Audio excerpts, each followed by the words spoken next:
to Real Estate Coaching Radio, America's #1 trusted resource for realtors who demand authentic, real-time coaching. Starring award-winning real estate coaches Tim and Julie Harris. Get ready for unfiltered, full-strength honesty about what is truly working to get you into action and make you money in this new real estate boom. Now to our hosts, Tim and Julie Harris. Welcome back to Real Estate Coaching Radio. A couple quick announcements. We are lining up guest co-hosts over the next couple weeks. A lot of, I think, I'll call him famous, sure. President of the National Association of Realtors, the Chief Economist for National Association of Realtors. We're working on having Jonathan Smoke back. We have, fortunately, we've been able to secure some interviews with some of the top producing agents in the country as well. Frankly, I'm really excited about a couple of these guys because I've been trying to get interviews with them for probably a couple of years. You guys will be blown away about what you're going to hear on our radio show over the next, I'm guessing, probably 2 to 3 weeks. So make sure you're tuning in every single day. Now, today's radio show topic is going to raise some eyebrows.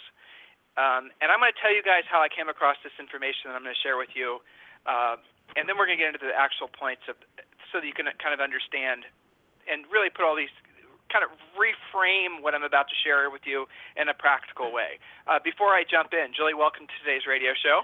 Thank you. Great to be here. I'm excited about this show. It's going to be very interesting.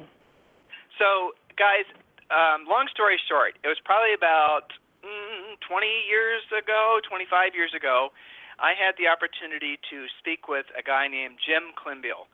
So Jim Climbiel was and is, I'm sure, a billionaire, and he was one of the guys that started one of the first REITs, real estate investment trusts, in the country. So I won't tell you how our paths crossed. It doesn't really matter. So I had his counsel for a brief period of time, and during that time, he told me something that I, at the time, didn't understand. And by at the time, I mean when he told it to me, and for like the next 5 or 6 years, I still didn't understand.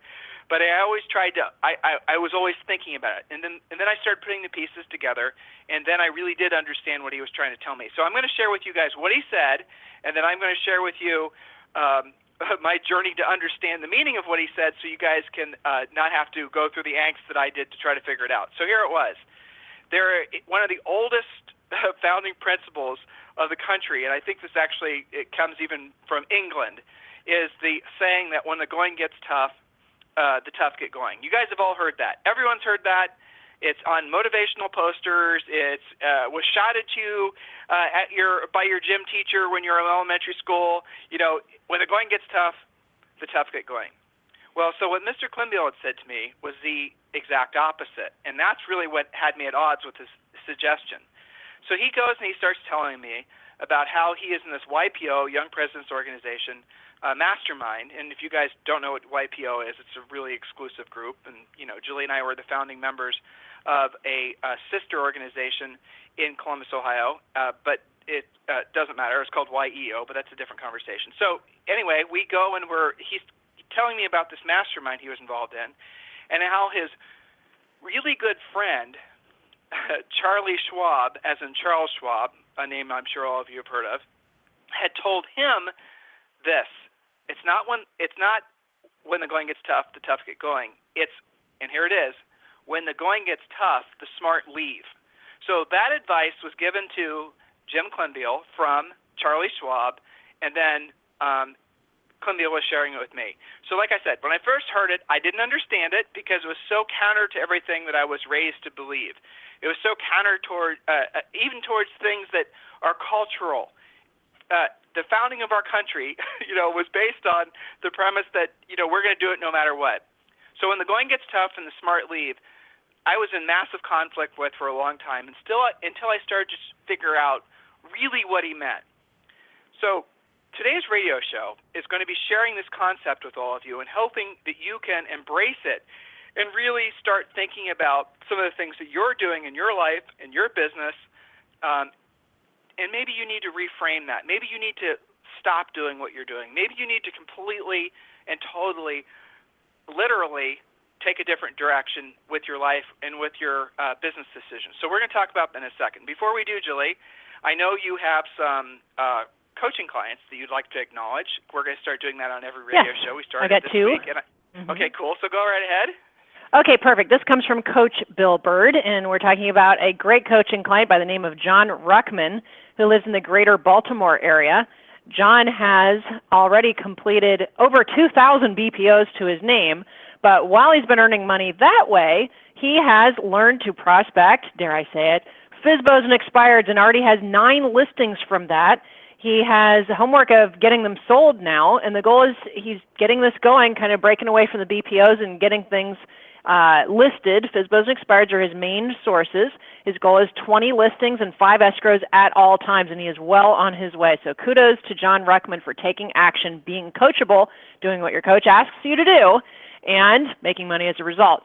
The second story comes from Coach Robert Earl, and the client is Danny Cedillo, who had 11 closings last month, one of her best months ever, and she took her first week-long vacation in over a year during when most of those closings were happening. How did she do it? She focused on what was important, reviewed every deal before leaving town, and got home rested and refreshed. So kudos to you, Danny, for a killer closing month and keeping your head screwed on straight during the process. Back to you, Tim. Yeah, it's fantastic. So again, guys, when the going gets tough, the smart leave. What does that really mean? So I'm going to paint a picture for you, and then Julie and I have written down several points, things that you can use to drill down, again, and kind of run everything through individual filters. So what I eventually began to realize is what his advice really meant wasn't that you become a quitter, okay? That's how I originally interpreted what he was saying. I realized what he was really saying is that you oftentimes, to be successful in life, have to do things that are counterintuitive and almost always have to do things that are the opposite of what everyone else is doing. So, for example, if you find yourself in a situation where, frankly, what you were doing, and again, we're going to get some real practical points, what you were doing for years, worked great before, isn't working now. What most agents will do is they'll just, you know what, I'm going to get better at this. I'm going to spend more money at trying to make this work. I'm going to dig my feet in even, more into the sand until I make this thing work. It worked in the past, it can work again. Or sometimes we'll basically, we'll form these new ideas, and, maybe it's a website, or maybe it's some lead generation thing. Maybe it's some, other little scheme that you've created that on the surface look great, and you're not going to give up on that until it works. Maybe it's where you live. Maybe it's relationships you have. Maybe it's, professional relationships you have. Maybe it's all kinds of different aspects of your life where you realize, or should realize at this point, that when the going gets tough, the smart leave. So here's a personal example.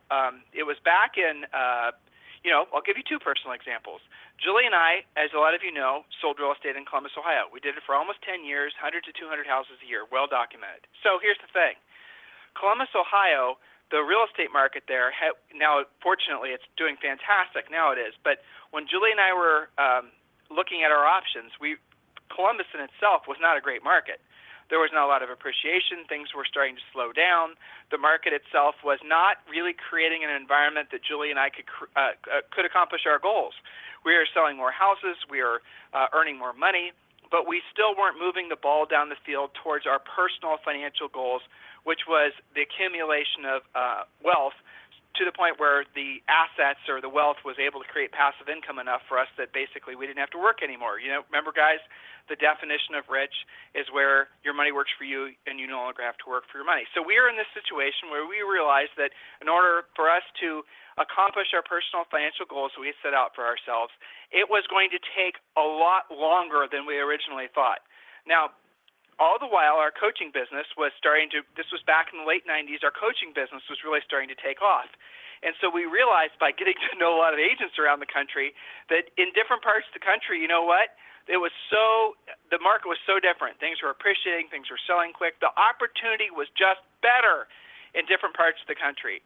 Now, what most agents would have done is they would have said, you know what, I'm staying put, I'm going to drill down, I'm going to list more, I'm going to whatever.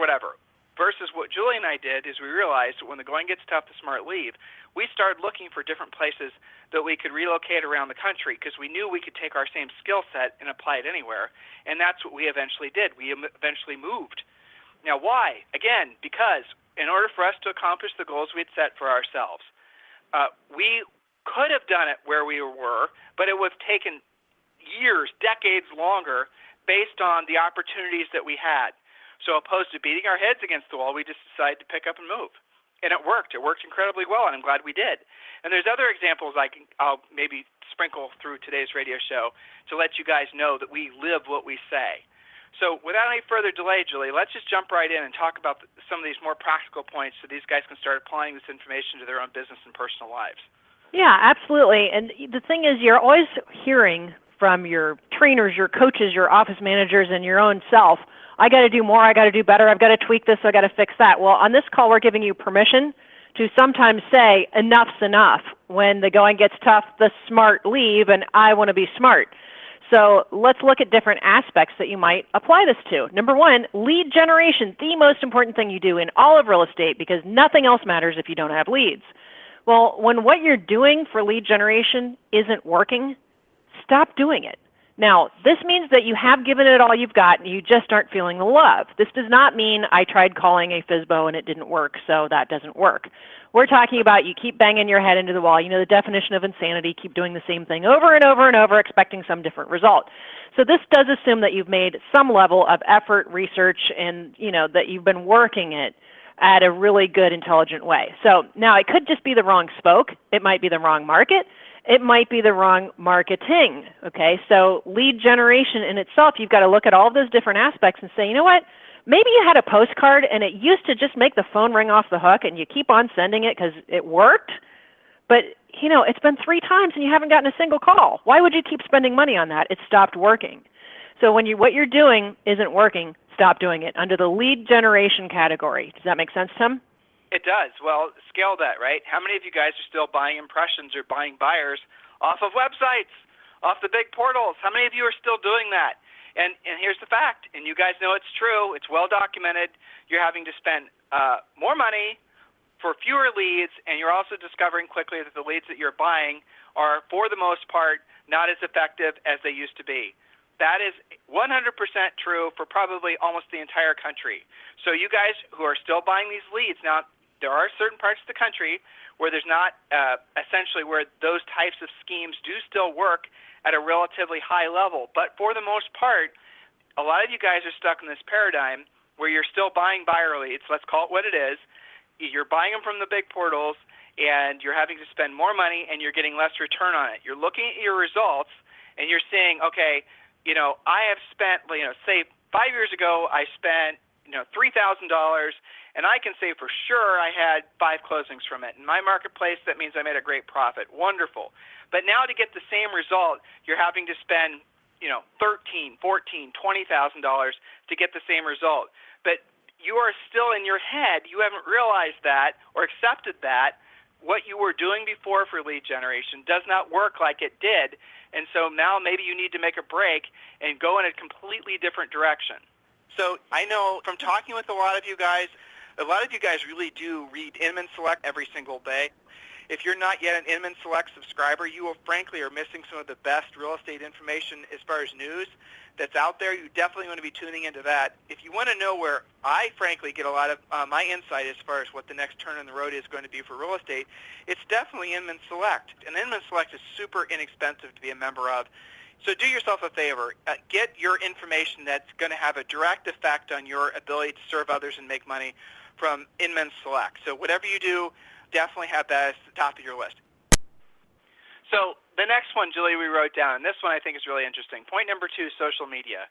How many of you 5, 6, 7 years ago, 8 years ago even, were believing that social media was going to be a long-term play for you to do lead generation? And you know what? It was compelling. It was. All this new ways of communicating was exciting. All the, the tweeting and the Facebooking and all that. And a lot of us included, we still are actively involved in the social networking. It is great for keeping in contact with people. But as far as keeping, generating business, generating leads, there are occasionally gimmicks that will happen. Like on Facebook, there was the gimmick that was running for a while offering home values. In some markets, that still works. But for the most part, that horse has left the stable a long time ago. And if you're still trying to get that idea to work or any of these online ideas to work, and they don't, and you keep on throwing money at them expecting the result to be different, you need to adopt the mantra, when the going gets tough, the smart leave. The problem with all the social networking stuff, guys, is for the most part, it was a fad.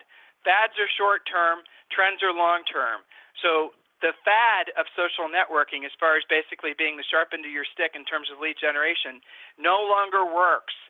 And the reason it no longer works isn't because it was a bad idea to begin with, because it wasn't. It was a good idea to begin with. It was because too many people are doing it. And that's the bottom line. The people that are in your Facebook friends list are also in 100 other agents' Facebook friends lists, and if you guys are all doing similar things to try to get folks to respond to your offers to help them with real estate transactions, what's going to result is basically they're going to get annoyed, they're going to defriend you, that idea is going to go the way of the 8-track player. So conceptually, guys, social networking is what it is. I think a lot of folks hoped that it was going to be the new big thing, but the reality of it was and is that at the end of the day, it was a fad. Now you have to be drilling down on the fact with that a lot of those things don't work like they did. If they ever worked in the first place for you, they're not working now. Don't be frustrated. Don't be mad. Don't put yourself psychologically in a position where you're believing that the failure of these ideas is you. It's not you. It's the idea. It just doesn't work anymore. Get it? That ultimately is the problem with believing that when the going gets tough, the smart get going. The problem with that is you spend too much time trying to make something work that really probably will never work again. If your goal, and this is really the whole essence of this point, if your goal is to make money for you and your family by helping folks, okay, you have to be looking for the paths of least resistance to accomplish that goal. You have to be accepting the fact that what worked today probably won't work till tomorrow. That's the nature of everything. Everything's happening much faster than it did even 5 years ago. So open your mind to the fact that if you're relying on social media as a way to generate leads and you're finding that it doesn't work, if it ever worked for you, it's not working like it used to, let it go, move on. Point number 3, Julie, and we've talked about this a couple times so we can kind of blaze through this point. Point number 3. Point number 3, again, is buying leads. If it used to work but it isn't working anymore, it's time to stop wasting your money. So, again, fewer leads, poorer quality at a higher contract price many times. That's not what you signed up for. So stop doing it. We talked about that. So let's go to point number 4, Tim, which is you might be farming the wrong market. So let's say you're farming. Well, have you done your research? What's the average days on the market where you're going after? What's the absorption rate? Up and coming or over and done with? And we'll use an example, Tim. I'll turn it over to you in a second about the parishes, what happened to them. Is there new construction nearby, kicking the butt of the neighborhood that you're trying to prospect in? Know the facts before you start praying to the real estate gods for your postcards to work, for your door knocking, your door hangers, everything you're doing to work. Maybe it's not you, it's the neighborhood. What do we mean by that, Tim? Well, without using agent names, Julie. Sorry. So Julie and I had friends, and Julie and I had friends in Columbus when we sold real estate. You guys have all heard of the area called Muirfield, right? So these two were dominated Muirfield. They sold the snot out of it. Great, great agents, classy folks, had their skill set together, had their systems organized, were some of the top producers, not just in our market, overall market, but also probably the country. So here's what happened. On the other end of town, there was this other area that was starting to get developed called New Albany Country Club. Now, New Albany Country Club, when it came about, was the thing in Columbus, Ohio. Everybody was talking about it. It was where all the, Ohio State is nearby, so there was a lot of retired, professional sports people. They were moving out there. And there the were golf a lot course and the club and all that stuff. But all those community things aside, it was a place that pretty much had become the place to live for the upper middle class types, okay? So that's really what happened. So what it was doing, it was sucking the life out of Muirfield. So people in Muirfield were moving up to New Albany. Neighborhoods, guys, I don't know if you've considered this, but they're trendy. Those of you who sell in cities, you'll know that certain buildings are trendy. Well, guess what? Whole communities are trendy too. So what will happen is a new community will pop up. The old homes will have the old housing designs. They'll have the old kitchen countertops. So, the houses will be going through their maintenance cycles of furnaces and windows and the rest of it. All the while, there's this, nice, shiny city on a hill that's happening in a different part of the city, a different part of your market. People will migrate from the old and they'll gravitate towards the new. Now, what agents do, and you've seen this in your own marketplace, you might be doing this yourself. You might be caught in the area that was, hoping that someday it will be again. So you're going to waste decades of your life keeping your flag planted in this community that nobody really gives much of a hoot about anymore, where the days in the market's measured in months, if not years, where the property values are falling, not increasing, where you're essentially beating your head against the wall. Go back to what we talked about. If your goal is to make money by helping other people, if your goal is to build wealth for you and your family, obviously by helping other people, you have to put yourself in a position where the likelihood of you being successful at said stated goals increases. So when the going gets tough, the smart leave. If you find yourself farming or even living in an area where you're hoping to sell real estate, but that area in particular is on the decline, use what Julie said. Go to the MLS, look at the stats, look at the days in the market, look at the absorption, look at actually what's happening, and be honest. It's so hard to say, you know what, this isn't going to work for me anymore. I got to move. This isn't going to work for me to help me accomplish my goals. This isn't going to work for me. There's a reason why in the country the most successful listing agents specifically have gotten really good at prospecting is because it is hard and they know there's less competition because most other agents will give up. And so if you want to learn how to make money, I'll give you the easiest way to do it. Number one, you definitely want to get our scripts. You definitely want to get our objection handlers. They're totally written for this economy, this market. They're not just some overused scripts from the 70s. So there's that. Number two, and this is without a doubt what I would be doing for every one of you, I would get mojosells.com. So Mojo Sells, even before they were a sponsor of the show, we always suggested you guys use them because, why? It is a done-for-you, in-the-box, complete lead generation business system. It's probably one of the coolest things out there for agents who are actually serious about building their business. It's an auto dialer, but they also can sell you the lists of expireds. They can sell you lists of for sale by owners. And all you have to do is sit in front of your computer, hit one button, and then all of a sudden, guess what happens? It starts dialing for you, okay? So you guys got to be really clear that if you're serious about building your business and you're serious about making a lot of money, sooner or later, I promise you, you're going to have to learn to master these skills because all the other stuff that's easy, the problem with it is it becomes oversaturated in like 90 days. So all these little passive things, they do work. I'm not saying that they don't, but they work for a very short period of time. Whereas learning the skills necessary and using an incredible tool like Mojo Sells makes it so that you will make money consistently every single day. And you treat mentally and emotionally, you'll start seeing the other things that you do that are passive things as the icing, right? You'll see those as the frosting, but the real benefit, the real work, the real money, the real success comes from actually learning how to master these types of skills. So definitely want to look into our friends at mojosells.com. So the next point, point number 5, is Julie and I, when we were writing this yesterday for you guys, our minds went right to the same point. Every single day, we come across agents that are hoping and praying that there's another great recession that somehow causes the housing markets to crash again so they can become REO agents again. You guys who are waiting around for the markets to crash, you're going to probably lose 10 of the best years, if not more, in our entire careers to help others and make money selling real estate. Right now, we are at what we believe to be, I would say maybe 30% through with what's going to be remembered forever as one of the best real estate markets. And it could end in the 2020s, but based on the size of the Generation Y and the fact that they're entering the family formation stages and the fact that they're going to be starting to buy houses, and Jonathan Smoke, our friend from the National Association of Realtors, is going to be talking about this next time we have on the radio show.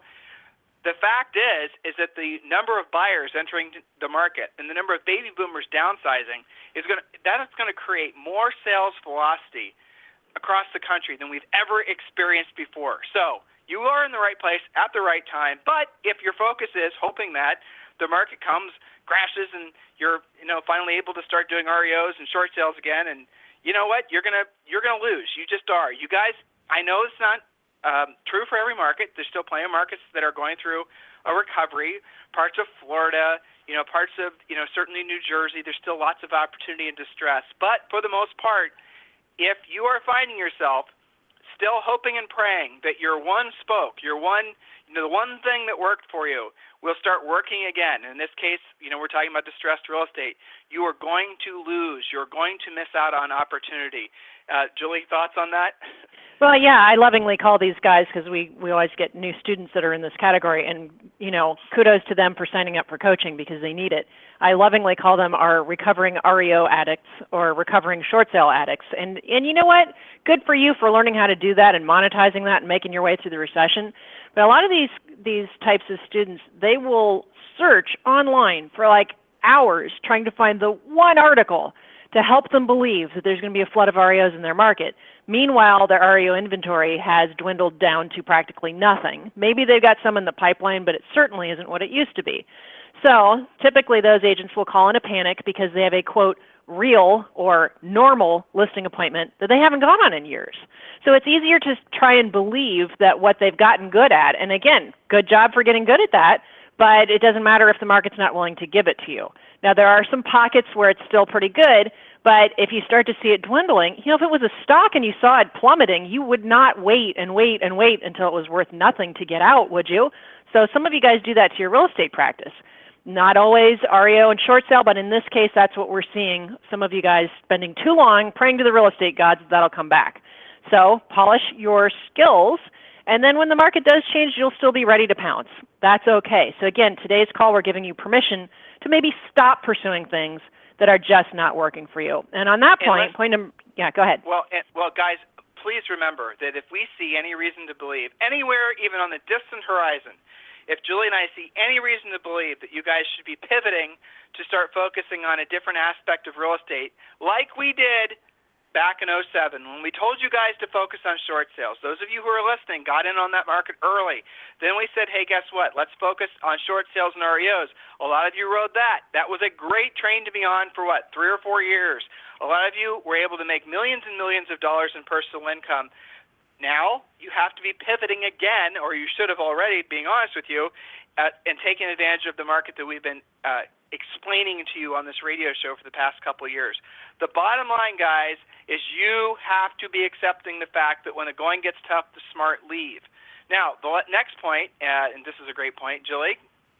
Next point is maybe you're using outdated, ineffective scripts. If what you're saying isn't working, update and change your strategy. Maybe it's not what you're pursuing, but how you're going about pursuing it. We see this anywhere from where it starts with lead follow-up to some of you guys have gotten better at actually setting up appointments, and they were going to list with you until you showed up, right? And you went through winging your listing appointment. So maybe it's not what you're doing to generate the business, it's how you're speaking with your prospects that's driving them away. So if you're not taking at least 3 out of 4 listings and turning them into yours, if not 4 out of 4, which is what we believe in, something's wrong with your scripts, and you really need to look at that. If you keep trying to close using the same line and it's just not working, you never hear a yes, well, guess what? It's not them. It's you. You need to update and get rid of, dump your ineffective scripts. And I'll tell you, we update our scripts all the time as the market changes and things are different. We teach a variety of scripts for different personality styles. You can't just rely on one thing you learned 10 years ago. If you're not feeling the love, it's telling you something. You need to update and get with the program with better, more effective scripts. And Tim, this is something I kind of get a little hyper about because it frustrates me. I feel sad for agents that keep on banging their heads into the wall, and they think it's them. They think that they're screwing up, but it's the script. Or lack of. I mean, you just said it, and that's from I was thinking about that too. There's a lot of, we have hundreds of thousands of folks that are going to listen to this radio show, #1 real estate radio show out there, and I know a good number of them are feeling less confident because they're saying what they said before, but it's not working at the same level. So subconsciously, Julie, and you know this from being a great coach, is they're starting to actually believe that it's them. They're actually starting to feel defeated. Guys, it's not you.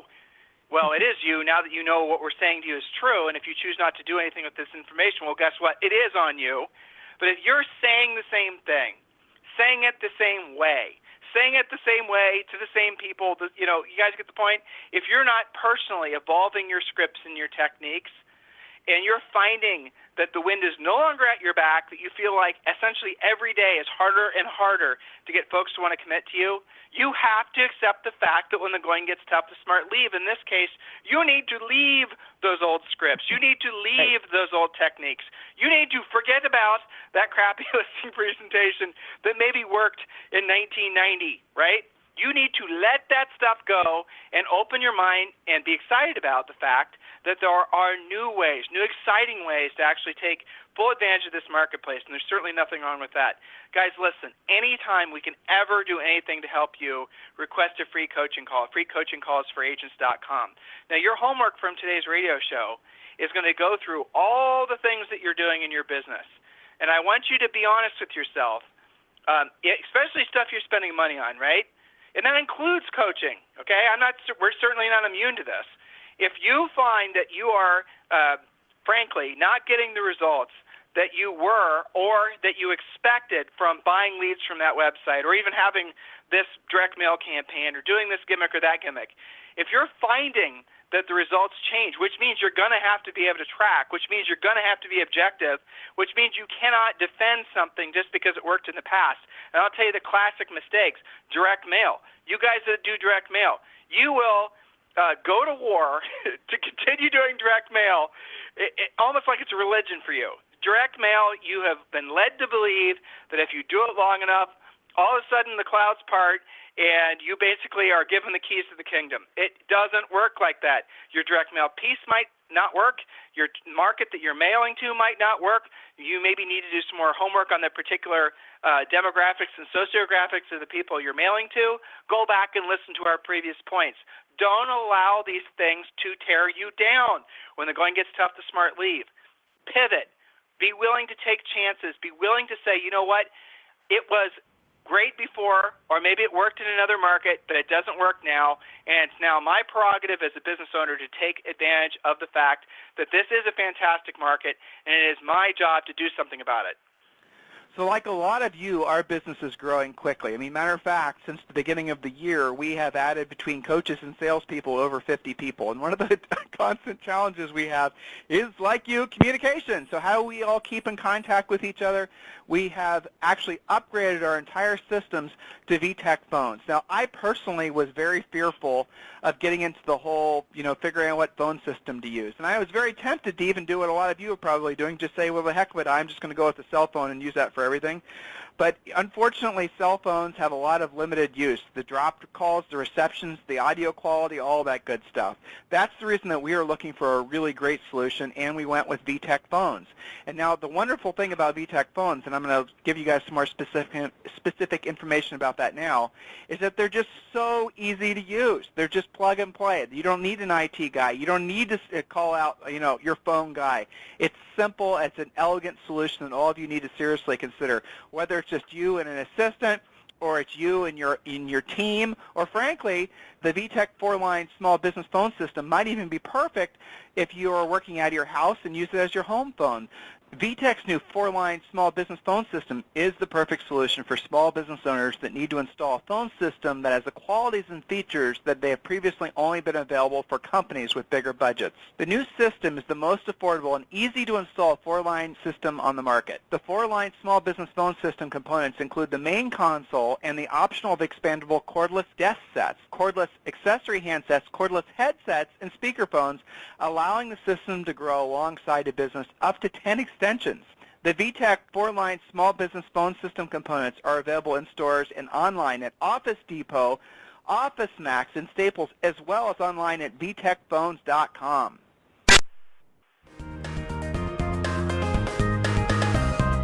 This program has been a presentation by Tim and Julie Harris, Real Estate Coaching.